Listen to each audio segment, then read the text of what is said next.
Okay, now the easy bit. Not that the other two were that difficult, but for the smoked salmon. So when I first started smoking it, as I said, 13 years ago, I had a similar sort of smoker set up in my back garden, which was in an area called de Beauvoir in Hackney. So I sort of named the smoked salmon, de Beauvoir smoked salmon Hix Cure, after the area. And now I'm smoking it here in Charmouth at my house, which is called the Flodge. The reason it's called the Flodge is because it used to be called F Lodge, or Lodge F actually.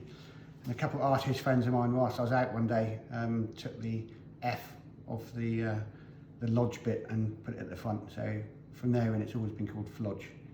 So in case you look at our menus these days and see Flodge smoked salmon, that's where it is, downstairs. So when I first started smoking it, I wanted it to be a little bit unique. You know, I was taught when I first moved to London that you should slice salmon as thinly as possible, so that you could almost see the plate through it.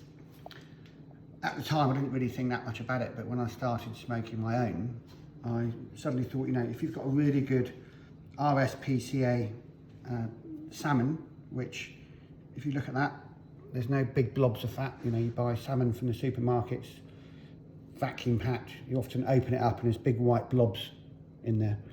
And it's, this you can see, it's almost like a wild salmon. And what I wanted to do was sort of emulate what they do in Scandinavia, where they slice it quite thickly. So what I've always done is I've done about 4-5 slices. Easy to slice, look at that. Nice and thick, and that way, and cutting it this way, not that way, you get the taste of the smoke on the outside and you get the quality of the fish in the middle.